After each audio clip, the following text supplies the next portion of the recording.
गृहस्थ का बहुत बड़ा धर्म होता है। गृहस्थ में 4 बातें होती हैं। नंबर 1 मातृ देवो भव, नंबर 2 पितृ देवो भव, नंबर 3 अतिथि देवो भव, नंबर 4 आचार्य देवो भव। गृहस्थ के घर के 4 देवता हैं। नंबर 1 माँ देवी के समान। यदि तुम माँ को देवी के समान देख करके उसका सम्मान करते हो, आदर करते हो, तो समझ लो तुम सदगृहस्थ हो और गृहस्थ का धर्म पालन कर रहे हो। अगर माँ को तुमने उठा करके वृद्धाश्रम में फेंक दिया, पिता को उठा करके किसी वृद्धाश्रम में डाल दिया, तो समझ लेना तुम गृहस्थ धर्म से वंचित हो गए।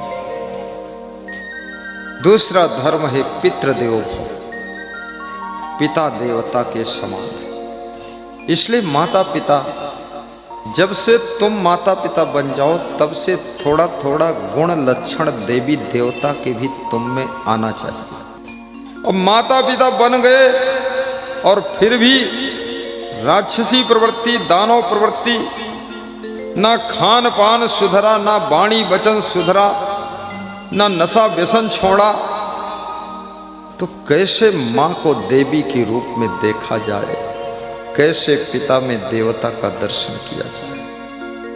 अब तो कम से कम शराब पीना छोड़ो, तम्बाकू खाना छोड़ो, अब कम से कम ये पान पुड़िया गुटखा, शराब भांग गांजा चर्स त्याग कीजिए। सादा जीवन, सादा भोजन, उच्च विचार रखो। सादगी में जो सुख है, ये नशा व्यसन गंदी आदतों में वो सुख नहीं है। मैं आपसे निवेदन करूंगा, अतिथि देवो भव। और तीसरा देवता है अतिथि। अतिथि को देवता बन करके ही जाना चाहिए। अतिथि का मन बहुत पावन होना चाहिए। देवता के मंदिर में तुम जो भी प्रसाद चढ़ाते हो, देवता कभी नाराज नहीं होता है। शिव भगवान के मंदिर में लोग धतूरा चढ़ाते, बेलपत्र चढ़ाते, चावल चढ़ाते, कोई दूध चढ़ाता सावन में। लेकिन धतूरा चढ़ाने वाले को, दूध चढ़ाने वाले को शिव जी दोनों को कुछ बोलते नहीं। अतिथि को खिचड़ी खिला दो तो भी खुश रहना चाहिए, खीर खिला दो तो भी खुश रहना चाहिए। तभी तो अतिथि को देवता कहा गया है। अतिथि वह नहीं जो खाने पीने के लिए निंदा बुराई करता रहे, कह रहे उनके घर गए खिचड़ी खिला दिया। नहीं, याद रखना अतिथि वही है। भुने हुए चना भी चबाकर मुस्करा देता है, चावल की मूढ़ी खाकर भी खुश रहता है। संतोष, अतिथि को देवता का स्थान दिया गया है। इसलिए अतिथि की पूजा होती है। हमारे भारत देश में अतिथि देवो भव कहा गया है। अब चौथा है आचार्य देवो भव। आचार्य कहते हैं जिनके दर्शन से, जिनकी वाणी से, जिनके ज्ञान से हमारे आचार विचार शुद्ध होते हैं, उन्हें आचार्य का दर्जा मिलता है। ऐसे आचार्य सदगुरु, गुरु, महान संत जो समाज सुधारक हैं, उनको भी देवता जैसे ही रहना चाहिए। संत का स्थान तो देवता से भी बड़ा स्थान है। भगवान ने कहा है, संत जो वास्तव में संत है वो मुझसे भी बड़ा है। आज हमारे बीच में मुख्य अतिथि आए हुए श्रीमान इंद्रदेव पासवान, नगर पालिका अध्यक्ष किशनगंज, खड़े हो जाइए, ताली बजाइए सब। कुछ लाए हो मेरे लिए? गुलदस्ता वगैरह देना चाहते हो? लाओ, दे दो, नहीं भूल जाओ। लेन देन का काम खत्म कर दो, ले लेता हूं। उनके साथ में हैं श्री शकी अहमद जी, वार्ड पार्षद। फिर हैं श्रीमान मनीष जालान, वार्ड पार्षद। फिर हैं श्री मुन्ना पासवान। पासवान जी आ गए, हमारा सत्संग भी पास हो गया, फेल नहीं होगा। धन्य हो।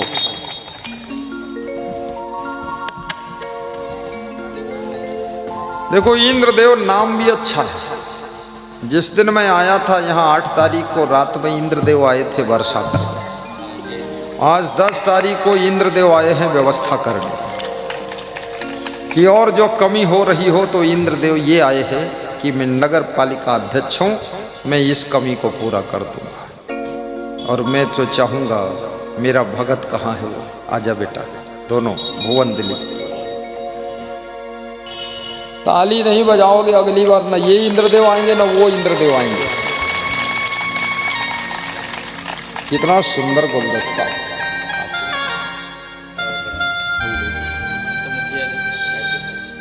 ये मुखिया जी हैं, ये बहुत हमारे प्रेमी हैं, श्री सफी अहमद जी। इंद्रदेव जी ने हमें दक्षिणा भी दिया, मुखिया भी दक्षिणा निकाल रहे हैं। मैं निकलवा भी लेता हूँ लोगों से, थोड़ा इशारा। ये गुलदस्ता देखो कितना अच्छा।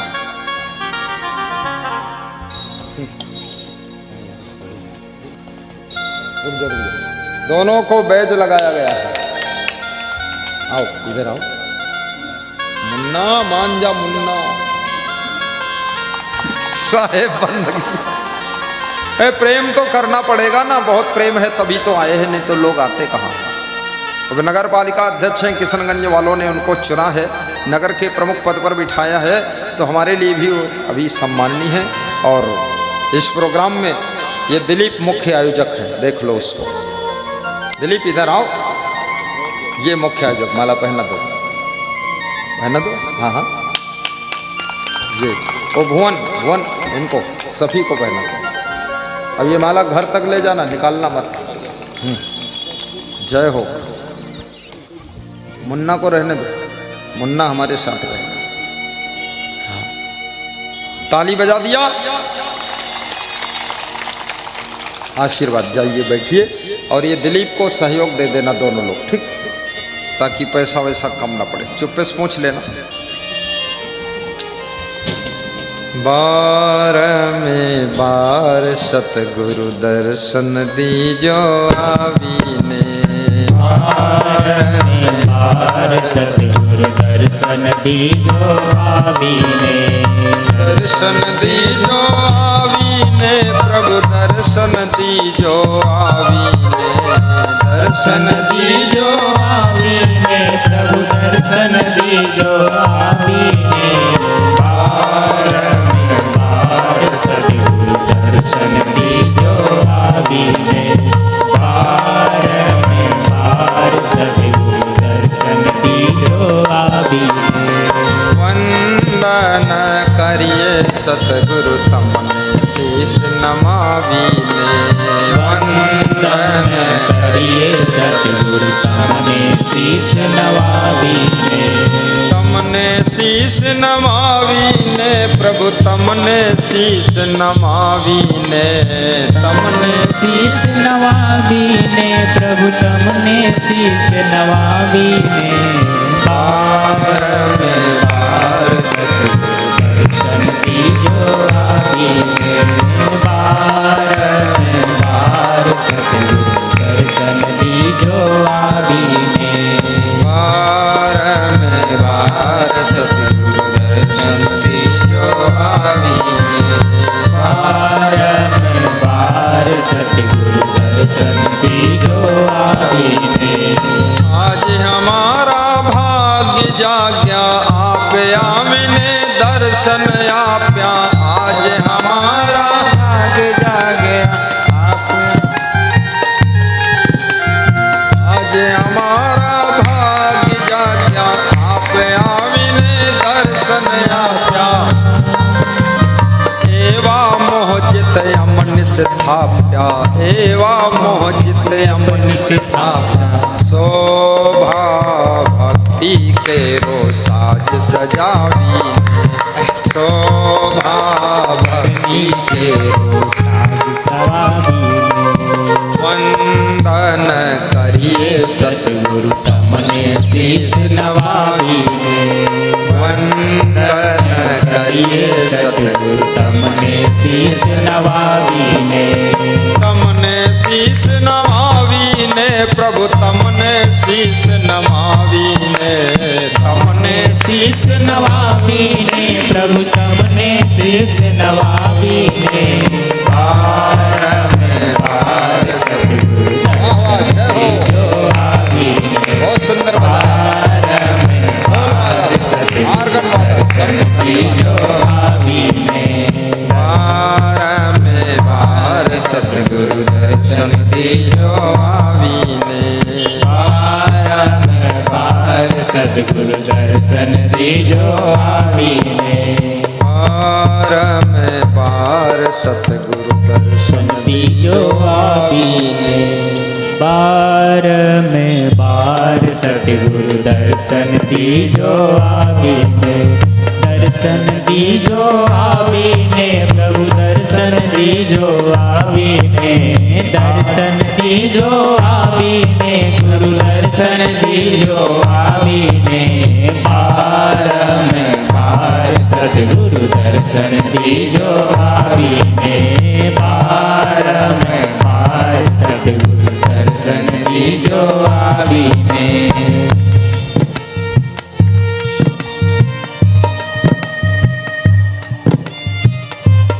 काम क्रोध लोभ मोह अहंकार ये मनुष्य के सबसे बड़े शत्रु हैं। एक सेठ की दुकान पर कोई कर्मचारी 20 वर्ष से नौकरी कर रहा था। उससे कुछ गलती हुई तो सेठ ने उसको निकाल दिया। बड़ा उदास निराश होकर जा रहा था। छोटा सा लालच बहुत बड़ी हानि कर देता है। छोटा सा लोभ तुम्हारा बहुत बड़ा नुकसान करके जाता है। मन में पछतावा है कि 20 साल नौकरी किया, नौकरी छूट गई थोड़े से लालच के कारण, थोड़ी सी गलती हो।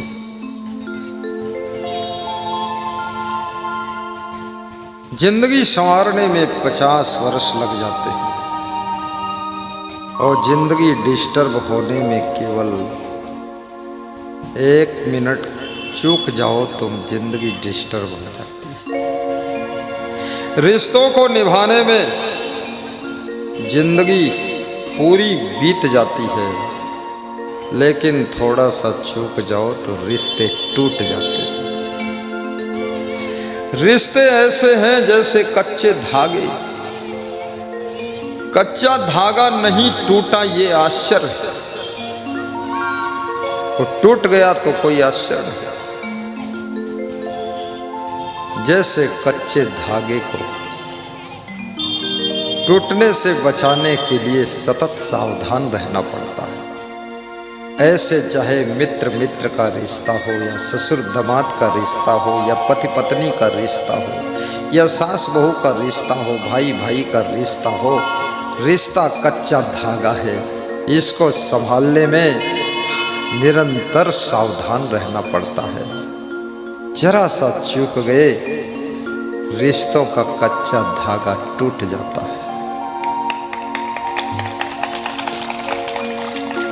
आज लोगों के घर बड़े हो रहे हैं, नए नए घर बन रहे हैं, नया नया सामान घर में भर गया है, बड़े बड़े बेड है, बड़े बड़े बैठने के लिए सोफा है, लेकिन घर घर में प्रेम घट रहा है। जो पैसे से मिलने वाली चीजें हैं वह तो सब घर घर में भर रही है, लेकिन बिना पैसे मिलने वाला जो प्रेम है वो घर घर में घट रहा है। और याद रखना, घर कितना बड़ा हो केवल सुविधा मिल सकती है, और सामान कितना इकट्ठा कर लो केवल सुविधा मिल सकती है। सुख तो तब मिलेगा जब तुम्हारा घर प्रेम से जाएगा भर, तभी सुख मिलेगा। जब भाई भाई से प्रेम करता है, प्रेम से बोलता है, प्रेम से बैठता है, हालचाल प्रेम से पूछता है, तो भाई का दिल भर जाता है। जब तुम्हारा पति तुमसे बहुत प्रेम की नजरों से तुमको देखता है और मुस्कुरा कर बात करता है, दिल भर जाता है। प्रेम का भूखा सारा संसार है। पेट की भूख तो आधा किलो अन्न से 1 किलो अन्न से तृप्त हो जाती है, लेकिन मन की भूख तो प्रेम की भूख है। जब प्रेम मिलता है तो मन की भूख भी तृप्त हो जाती है। इसलिए याद रखना, सब कुछ किसी को दे दो, लेकिन अगर प्रेम नहीं दोगे तो उसके दिल में तुम्हारा स्थान नहीं होगा, और प्रेम दोगे तो उसके दिल में तुम्हारा कब्जा हो जाएगा।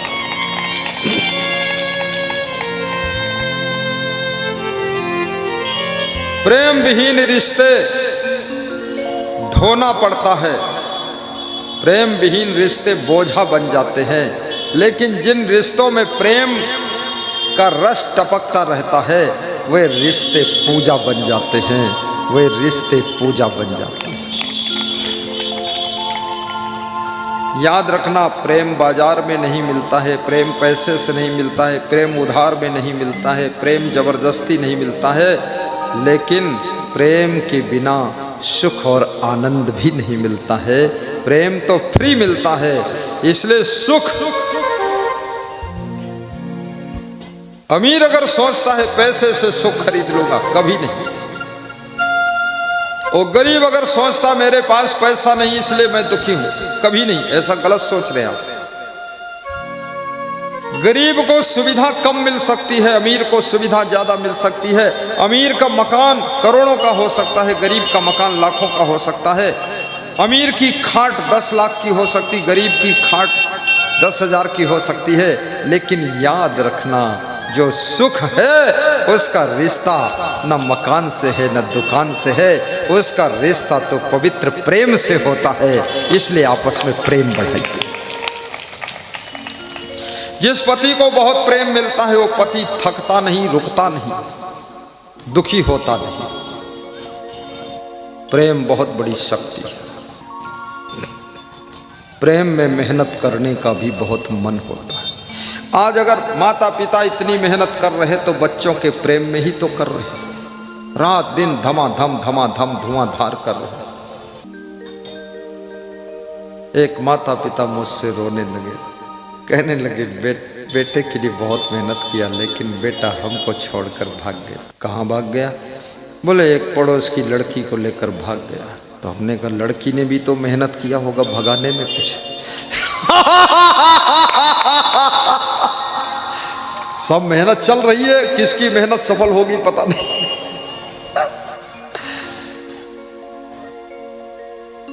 माँ बाप रो रहे हैं। किसी लड़की के साथ भागना भी मत। मैं बेटियों से भी निवेदन करूंगा, किसी लड़के के साथ भी मत भागना। माता पिता विवाह करेंगे तब भी तुमको पति मिलेगा, पत्नी मिलेगी, और अपने आप भाग जाओगे तो भी तुम पति पत्नी ही बनोगे, ऐसा नहीं कुछ और बन जाओगे। इसलिए तुम्हारे भागने से माता पिता का दिल घायल हो जाता है, दुख हो जाता है, अपमान हो जाता है, और समाज के रीति रिवाज से विवाह करने से तुम्हारा भी सम्मान, माता पिता का सम्मान और माता पिता का दिल खुशियों से भर जाता है। इसलिए भागा भागी का प्रोग्राम बंद कर दो।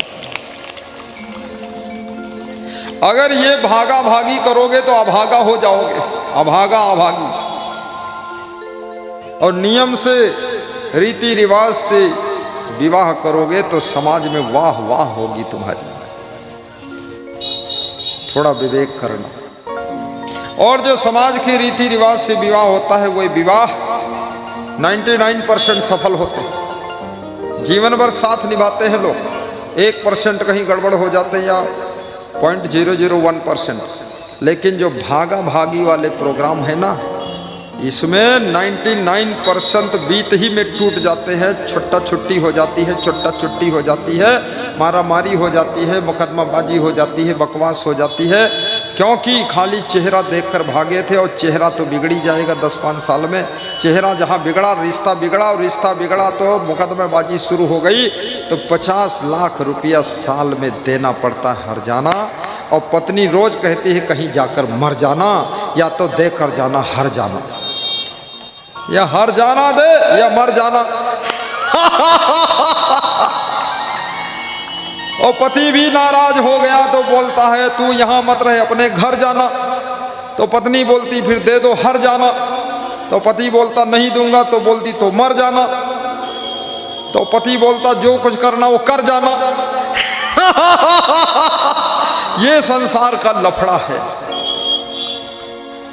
अरे प्रेम किया है तो थोड़ा निर्वाह भी करो, गम भी खा लो, इतना तूफान क्यों मचा रहे हो?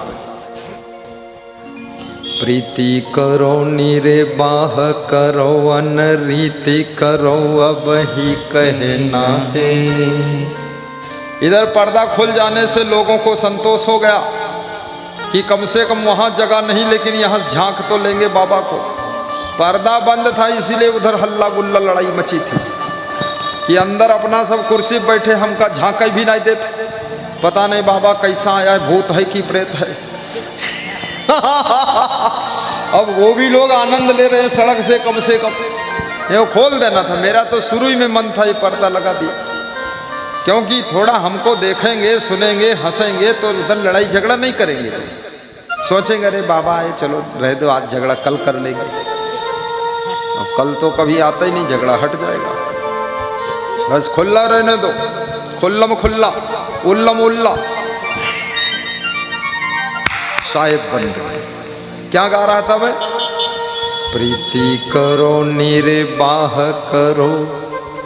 गाइए इंद्रदेव पासवान, शफी अहमद, तुम दोनों हमारे चेला हो गए, बन गए ना पक्का। 2029 में आऊंगा, तब तक अपना ध्यान लगाते रहो सब लोग। और दिलीप भैया को मदद करना सब लोग तन मन धन से। दिलीप तोर नाव कहाँ है दिलीप, और तोर मोबाइल नंबर नहीं पेट पता नहीं क्या बोलता है, पेट है।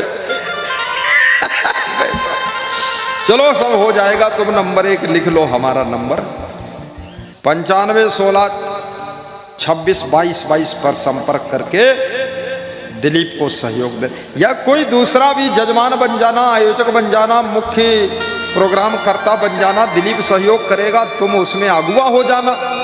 और क्या है, कोई दूसरा भी दुल्हा बने, एक ही दुल्हा बार बार, कोई दूसरा दुल्हा बनेगा 2029 में। जो दुल्हा बन सकता जरा हाथ ऊंचा करे। एक दुल्हा मिला, अरे एक ही दुल्हा, अत्ते दुल्हन में है एक दुल्हा, और हर आदमी दुल्हा बन बन बैठा है, दुल्हन बन बन बैठे हो, यहाँ कोई दुल्हा बनैया नहीं। अरे वो दुल्हा इसलिए नहीं बनैया, एक बार दुल्हा बना है तो हालत खराब है, और गुरुजी फिर दुल्हा बनावत है, तो जिंदे रह मुश्किल। ठीक, तुम दुल्हा बनना अगले साल। क्या नाम है तुम्हारा? भरत जी, भरत कुमार। इनको दुल्हा बनाएंगे 2029 में, इन्हीं को मदद करना। मतलब प्रोग्राम होना चाहिए, किशनगंज की धरती पर गुरु महाराज को आना चाहिए। और गुरु महाराज 2029 की बात कर रहे हैं, अगर 28 में तुम बुला सको तो और अच्छा है। 28 तो आइए। प्रीति करो निर्वाह करो, अनरीति करो अब ही कहना है। और बाढ़ी के प्रीति अथाह भई, तब दुख और सुख सबई सहना है। बाढ़ी के प्रीति अथाह भई, तब दुख और सुख सबई सहना है।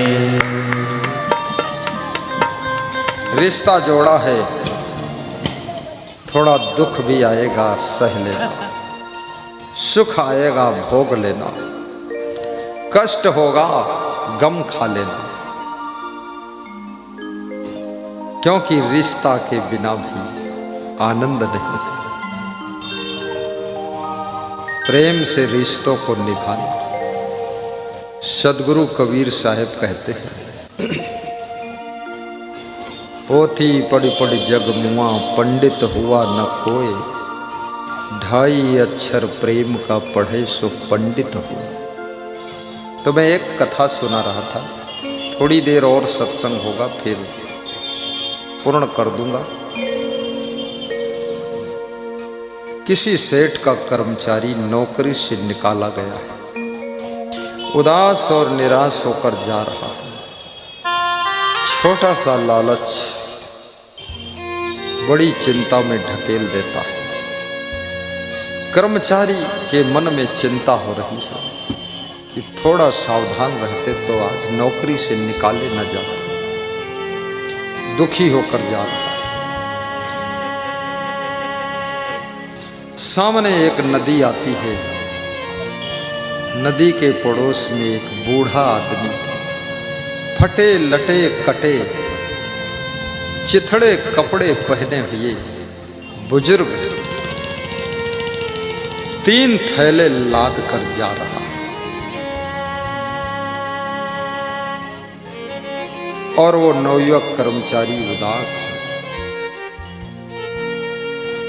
उस बूढ़े गरीब फटे चिथड़े पहने हुए बुजुर्ग ने पूछा कि आप नौजवान हैं और उदास हैं, कारण क्या है? उदासी तुम्हारी असफलता को प्रदर्शित करती है। निराशा ये संकेत कर रही है कि तुम कहीं धोखा खा चुके हो। निराश ऐसे कोई नहीं होता है जो मनुष्य जीवन में बार बार फेल हो जाता है, वो निराश हो जाता है। रिश्तों में धोखा मिलता है, वो व्यक्ति निराश हो जाता है। लक्ष्य में जब हम असफल हो जाते हैं तो मेरा मन उदास हो जाता है। ये निराशा और उदास होना कोई फ्री में नहीं होता है। इसलिए कृपया सावधान रहिए, क्योंकि बिगड़ी बात बने नहीं लाख करो, किन कोई रहीमन बिगड़े दूध को मथे न माखन हो। बात बिगड़ने से पहले सावधान हो जाइए, काम बिगड़ने से पहले सावधान रहिए, एक्सीडेंट होने से पहले सावधान रहिए, चोरी होने से पहले सावधान रहिए, लड़ाई झगड़ा दुश्मनी होने से पहले सावधान रहिए। और पहले की सावधानी तुमको बड़े संकट से बचा सकती है। एक्सीडेंट होने के बाद तो सब कहते हैं थोड़ा धीरे चलाते गाड़ी तो ठीक था, दारू पीकर ना चलाते तो ठीक था, थोड़ा ओवरटेक ना करते तो ठीक था, अरे थोड़ा हम ही गम खा लेते तो ठीक था। लेकिन कब जब हो गया एक्सीडेंट तब ये विचार आता है। उत्पन्न पश्चातापस्य बुद्धिर्भवति यादृशी तादृशी, यदि पूर्वम स्यात् कस्य न स्यान्न महोदय। पश्चाताप होने पर मनुष्य की जैसी बुद्धि होती ऐसी बुद्धि अगर पश्चाताप नुकसान से पहले हो जाती तो किसका भाग्य उदय न हो जाता। एक नेता भी चुनाव हारने के बाद पछताता है, अरे थोड़ा और मेहनत कर लेते, उस मोहल्ले में नहीं गए, देखो 4 वोट से हार गए। अरे थोड़ा और पैसा खर्च कर देते, यार क्या फर्क पड़ता, लेकिन थोड़ा सा चूक गए।